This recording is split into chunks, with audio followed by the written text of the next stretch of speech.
الشيطان الرجيم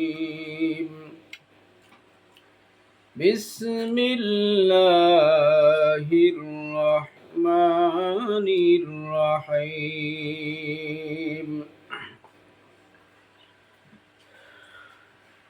قل أتحاجوننا في الله وهو ربنا وربكم ولنا أعمالنا ولكم أعمالكم ونحن له مخلصون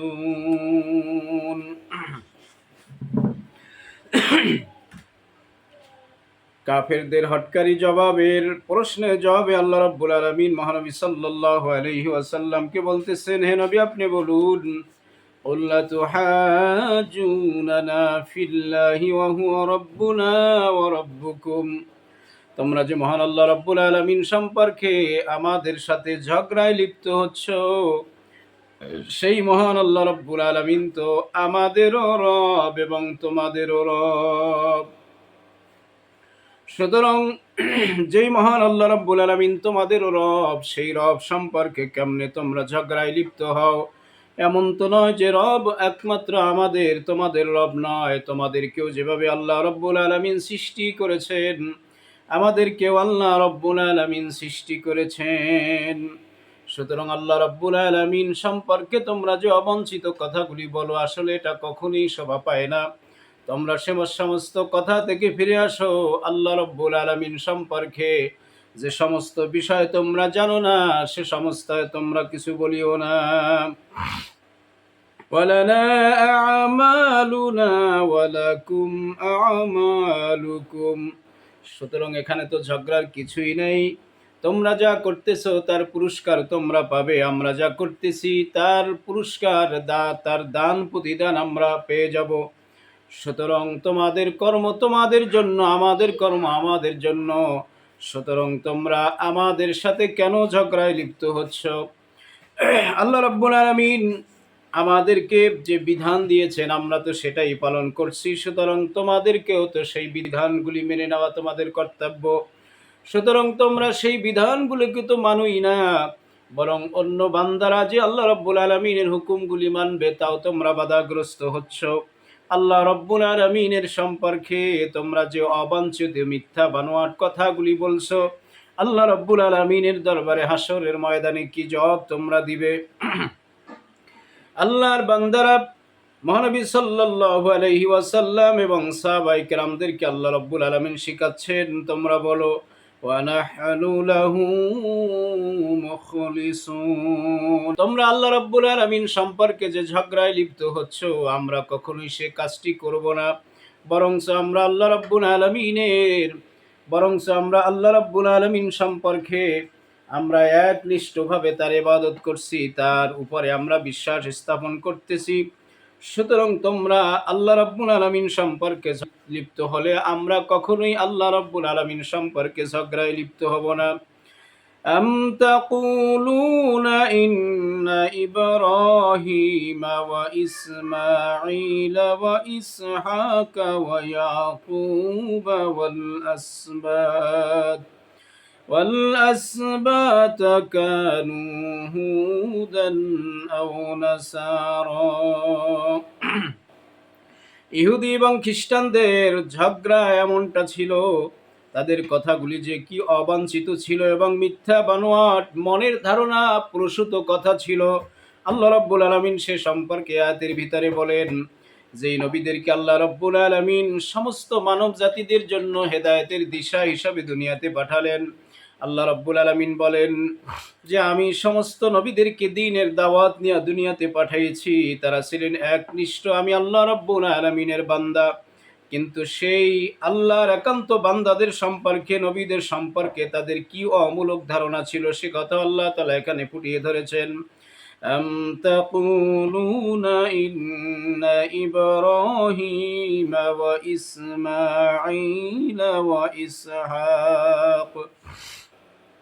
আল্লাহ রাব্বুল আলামিন বলতেছেন, অথবা তারা বলতেছে ইন্না ইব্রাহিম আলাইহিস সালাতু ওয়াসসালাম ওয়া ইসমাঈল এবং ইসমাঈল আলাইহিস সালাতু ওয়াসসালাম ওয়া ইসহাক এবং ইসহাক আলাইহিস সালাতু ওয়াসসালাম ওয়া ইয়াকুব ওয়াল আসবাত। ইয়াকুব আলাইহিস সালাতু ওয়াসসালাম এবং যে নবীদের কথা বলা হয়েছে তাদের সমস্ত বংশধরদের কথা বলা হয়েছে, কানু হুদান আও নাসারা, তারা সকলেই ইহুদি ছিলেন এবং নাসারা ছিলেন।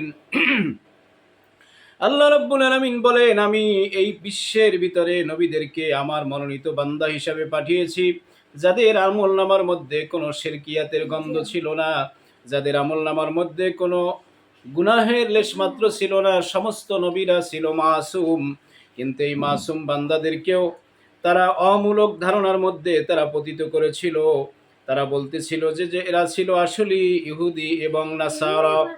আল্লাহ রাব্বুল আলামিন বলেন, কুল আনতুম আ'লামু আমিল্লাহ, নবীদের সম্পর্কে তোমরা না জেনে যে কথাগুলি বলতেছো, সুতরাং সেই কথার চেয়ে আমি আল্লাহ রাব্বুল আলামিন তো সবচাইতে বেশি ভালো জানি। কারণ হলো আমি আল্লাহ রাব্বুল আলামিন এই নবীদের সম্পর্কে যা জানি তোমরা আসলে কশ্চিন কালেও তা কখনোই জানতে পারো নাই। আমি আল্লাহ তাআলা মানব জাতিকে হেদায়েতের পথে রাখার জন্য নবীদেরকে বিশেষভাবে দুনিয়াতে পাঠাইছি, যাদেরকে কখনোই দুনিয়ার লোভ স্পর্শ করতে পারে নাই, যাদেরকে কখনোই দুনিয়ার কোনো মোহ তাদেরকে স্পর্শ করতে পারে নাই। তারা ছিলেন নিষ্ঠ এক আল্লাহ রাব্বুল আলামিনের ইবাদতকারী। তাদের চরিত্রের মধ্যে কোনো দোষ ত্রুটি ছিল না, তারা ইহুদিও ছিল না এবং তারা নাসারাও ছিল না। আল্লাহ রাব্বুল আলামিন বলতেছেন, তোমরা যে কথাগুলি বলতেছো তা বানোয়াট এবং অমূলক কথা, এ কথার আসলেই কোনো ভিত্তি নেই। ওয়ামান আযলামু মিম্মান কাতামা শাহাদাতান ইনদাহু মিনাল্লাহ। আল্লাহ রাব্বুল আলামিন বলেন, এই ইহুদি এবং নাসারারা যে নিজেরাই পথ ভ্রষ্ট হওয়ার পরে যে নবীদের প্রতি তারা মন্তব্য করেছে, এই মন্তব্যের কারণে আসলেই তারা জালেম হয়ে গেছে। তারও জালেম আর কে হতে পারে, যিনি না জেনে যিনি জানার পরেও আল্লাহ রাব্বুল আলামিনের সম্মুখে তার শাহাদাকে, তার সাক্ষ্যকে গোপন করে। অর্থাৎ তারা সমস্ত ব্যক্তিরাই জানতো যে নবীরা দোষ ত্রুটি মুক্ত, তারপরও জানার পরেও বিভিন্ন স্বার্থের কারণে নবীদের উপরে বিভিন্ন রকম অবাঞ্ছিত কথাগুলি তারা চালায় দিয়েছিল। আল্লাহ রাব্বুল আলামিন বলেন, এজন্যই তারা আসলে সবচাইতে বড় জালেম, যেহেতু তাদের জানা থাকা সত্ত্বেও তারা এই সত্যকে গোপন করে নবীদের উপর অমূলক অবাঞ্ছিত মিথ্যা কথাগুলিকে চাপাই দিয়েছিল। আমাল্লাহু বিগাফিলিন আম্মা তা'মালুন, তোমরা যে অবাঞ্ছিত কথাগুলি বলতেছো, আমি আল্লাহ রাব্বুল আলামিন সমস্ত কথাগুলোকে জেনে রাখছি, তুমি অবশ্যই আমি শুনতেছি। আমি আল্লাহ রাব্বুল আলামিন হলাম ইন্নাহু আলিমুম বিযাতিস সুদূর, তোমরা যা মুখে প্রকাশ না করো, মনে মনে পরিকল্পনা করো, ধারণা করো, সেই ধারণাকৃত কথাগুলিও আমি আল্লাহ রাব্বুল আলামিন তোমাদের থেকে জানতে পারি। আল্লাহ রাব্বুল আলামিন বলেন, মা ইয়ালফিজু মিন কাউলিন ইল্লা লাদাইহি রাকিবুন আতীদ, মানুষ এমন কোনো কথা বলে না যেই কথাগুলি তার স্পষ্ট কিতাবের মধ্যে রেকর্ড না করা হয়, লেখা না হয়, স্পষ্টভাবে সেখানে উল্লেখিত না হয়। সব কিছু সেখানে বিস্তারিত ডিটেলস সব কিছু হাসরের ময়দানে তার হাতে তুলে দেওয়া হবে। এই অমূলক কথার কারণে অবশ্যই তারা জালেমে পরিণত হয়েছে। আল্লাহর এই নিষ্ঠ বেগুনা মাসুম নবীদের সম্পর্কে যারা তারা অমূলক এবং মানহানিমূলক কথা বলেছিলেন, এই বিচার আল্লাহ রাব্বুল আলামিন অবশ্যই হাসরের ময়দানে করবেন। আল্লাহ রাব্বুল আলামিন বলেন, তিলকা উম্মাতুন ক্বাদ খালাত লাহা মা কাসাবাত ওয়া লাকুম মা কাসাবতুম ওয়ালা তুসআলুনা আম্মা কানু ইয়ামালুন। তিলকা উম্মাতুন ক্বাদ খালাত, পিছনে অনেক জাতি গত হয়ে গেছে। এই জাতিরা যা কিছু করেছিল, এই জাতিদের মধ্য থেকেও কিছু কিছু ভালো ছিল, আবার কিছু মন্দও ছিল। যারা খারাপ ছিল এই খারাপের পরিণাম যে সমস্ত লোকেরা খারাপ করেছে তারাই ভোগ করবে, আর যে সমস্ত লোকেরা ভালো ছিল এই ভালোর পরিণামগুলো তারা ভোগ করবে। আল্লাহ রাব্বুল আলামিন বলেন, হাল জাযাউল ইহসানি ইল্লাল ইহসান। অবশ্যই ভালো যারা করবে সেই ভালোর পরিণাম তারা ভোগ করবে। আল্লাহ তাআলা বলে, সামান্যতম গুনার কাজ যদি কেউ করে এটাও তার জন্য ফল ভোগ করতে হবে।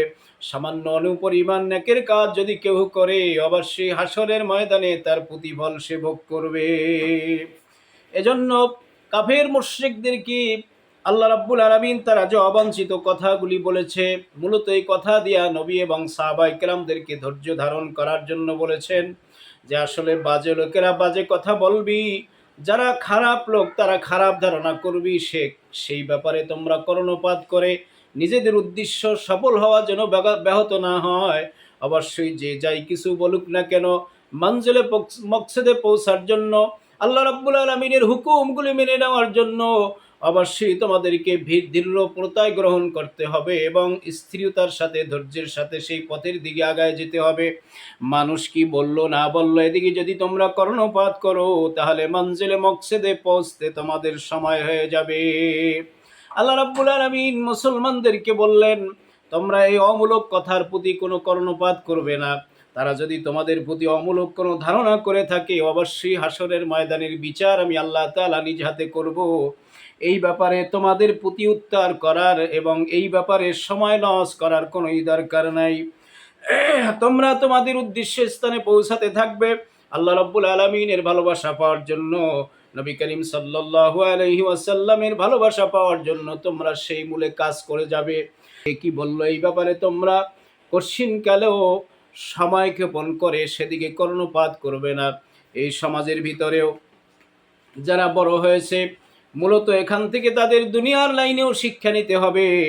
কোনো মানুষ যদি কোনো লাইনেই বড় হতে যায় তাহলে অবশ্যই কিছু গীবতকারীরা, কিছু ফাসাদকারীরা, কিছু হিংসাত্মক লোকেরা সেখান থেকে তাকে পিছপা করে দেওয়ার জন্য, উপর থেকে নামাবার জন্য অবশ্যই তারা সেখানে বহুত রকমের কলা কৌশল তারা করে থাকে। কিন্তু আল্লাহ রাব্বুল আলামিন বলছেন, তোমার উদ্দেশ্যকে সফল করার জন্য সমস্ত কাজকে, সমস্ত কথাকে, সমস্ত অবাঞ্ছিত কথাকে, বিভিন্ন রকমের গীবত শেকায়েতকে পিছনে ফেলে রেখে অবশ্যই তোমাদেরকে সামনে এগিয়ে যেতে হবে। আল্লাহ রাব্বুল আলামিন এখানে মুসলমানদেরকে ধৈর্য ধারণ করে লক্ষ্য স্থানে পৌঁছাবার জন্য বলেছেন এবং সে সমস্ত অবাঞ্ছনীয় কথাগুলি মুসলমানের জবান থেকে যেন বের না হয়। কাফের মুশরিকেরা যেরকম কোনো জিনিস না জেনে বলে ফেলে, মুসলমানদেরকে আল্লাহ তাআলা এখানে শিক্ষা দিয়েছেন যে তোমরা অবশ্যই কোনো জিনিস ভালো করে না জানার আগে সেটা জবান থেকে প্রকাশ করো না। সূরা হুজুরাতের ভিতরে আল্লাহ রাব্বুল আলামিন বলেন, কোনো ব্যক্তি কোনো বিষয়কে না জেনে যদি সেটা মানুষের সম্মুখে প্রকাশ করে দেয় তাহলে মিথ্যাবাদী হওয়ার জন্য সেই কথাই যথেষ্ট। সুতরাং কোনো কথা ভালো যে করে না জেনে না বুঝে ডিটেলস তথ্য সেখান থেকে সঠিকভাবে বের হয়ে না আসা পর্যন্ত অবশ্যই সে কথাকে প্রচার করা যাবে না। সেটা কোরআন এবং হাদিসের বিষয় হোক, দুনিয়ার বিষয় হোক, যে কোনো বিষয় হোক না কেন আমাদের বিশ্বস্ততা অর্জন করতে হবে। মানুষ যেন আমাদের কথার উপরে বিশ্বস্ত হয় যে অমুকে কথা বলেছেন অবশ্যই এটা সত্য, কিন্তু সেই বিশ্বস্ততা অর্জন করতে হলে আমাকে অবশ্যই সতর্কতা অবলম্বন করতে হবে যে আমাকে মানুষ বিশ্বাস করে বলি, আমি যে না জেনে শুনে যদি কথাগুলি বলতে থাকি তাহলে একসময় মানুষ আমার এই তথ্যকে জেনে গেলে অবশ্যই আমাকে মিথ্যাবাদী হিসাবে মনে করবে, তখন আমার এই কথাগুলোকে তারা মানতে চাইবে না। এই কারণে সেটা দুনিয়ার লাইনই হোক আর দিনের লাইনই হোক, সঠিক তথ্য ভালোভাবে সেখান থেকে উদ্ঘাটন না করে আমরা মানুষের মাঝে প্রচার করব না। কোরআন এবং হাদিস সম্পর্কে আল্লাহ রাব্বুল আলামিনের হাবিব জনাবে রাসূলুল্লাহ সাল্লাল্লাহু আলাইহি ওয়াসাল্লাম বলেন, যে ব্যক্তি কোরআন এবং হাদিস সম্পর্কে না জেনে মানুষের সমাজে চালায় দেয় এই লোকটার জন্য জাহান্নামের স্থান নির্ধারিত হয়ে যায়। সুতরাং যে কোনো ব্যাপারে কথা বলতে হলে অবশ্যই আমাদেরকে ডিটেলস সেই বিষয়ের উপরে আমাদের অভিজ্ঞতা অর্জন করতে হবে, পূর্ণাঙ্গ জ্ঞান রাখতে হবে। এরপরেই যদি আমরা সেই বিষয়কে মানুষের মাঝে প্রচার করি, আল্লাহ রাব্বুল আলামিন এই ব্যাপারে আমাদেরকে যা যা দান করবেন এবং মানুষের সমাজে আমরা সত্যবাদী হিসাবে পরিচিতি লাভ করব। আমরা বিভিন্ন রকমের মিথ্যা কথাকে চালান বানায়া মানুষের মাঝে চালায় দেই এবং নিজের চতুরতাকে, নিজের অভিজ্ঞতাকে প্রকাশ করার জন্য বিভিন্ন সময় আমরা মিথ্যা কথা বলি। আল্লাহ রসুল সাল্লাল্লাহু আলাইহি সাল্লাম বলেছেন, আস-সিদকু ইউনজি ওয়াল কিযবু ইউহলিক। সত্য অবশ্যই মানুষকে মুক্তি দেয়, আর মিথ্যা মানুষদেরকে ক্রমশ ধ্বংসের দিকে দেয়। সুতরাং আমাদেরকে মিথ্যা বর্জন করতে হবে এবং সত্যের উপরে আমাদের চলতে হবে। সত্যের ঝান্ডাকে হাতে নিয়ে আমাদের এমনভাবে আগায় যেতে হবে, সত্যের ঝান্ডাকে আগায় নেওয়ার পথে যদি সারা দুনিয়ার মানুষও বাধাগ্রস্ত হয়, তথাপিও পরকালে নাজাতের উদ্দেশ্যে দ্বীনের ঝান্ডাকে উঁচু করার জন্য সত্যের পতাকা ধারণ করব হাজারো বিপদের মধ্যেও। আল্লাহ রাব্বুল আলামিন সত্যের পতাকা ধারণ করার খাতিরে আল্লাহ তাআলা সমস্ত বাধা বিপত্তিকে উপেক্ষা করে আমাদেরকে আল্লাহ রাব্বুল আলামিন স্বয়ং নিজেই সাহায্য করবেন। তো আজকের এই সূরাতুল বাকারার 139 নম্বর আয়াত থেকে নিয়ে 141 নং আয়াত পর্যন্ত আল্লাহ রাব্বুল আলামিন কাফের মুশরিকেরা, ইহুদি খ্রিস্টানেরা যে না জেনে কোরআন এবং দ্বীন সম্পর্কে, নবীদের সম্পর্কে অমূলক কথাগুলি বলেছেন, আল্লাহ রাব্বুল আলামিন তাদেরকে সবচাইতে জালেম হিসাবে ঘোষণা করেছেন। সুতরাং এখানে শুধু ইহুদি এবং খ্রিস্টানদেরকে জালেম হিসাবে ঘোষণা করেন নাই। কোনো মুসলমানও যদি না জেনে তারপর নবীদের সম্পর্কে, আল্লাহ সম্পর্কে, দ্বীন সম্পর্কে কিছু চালায় দেয়, তাহলে এই কোরআন এবং হাদিস অনুসারে সে ব্যক্তি হবে সবচাইতে বড় জালেম। আল্লাহ তাআলা আমাদেরকে সবচাইতে জালেম হওয়া থেকে, গুনার কাছ থেকে আল্লাহ তাআলা আমাদেরকে হেফাজত করেন। আল্লাহ তাআলা অত্র আলোচনা থেকে আমাদেরকে আমলি জিন্দেগানি গঠন করে মুসলমান হিসাবে আমাদেরকে সবাইকে কবুল করেন।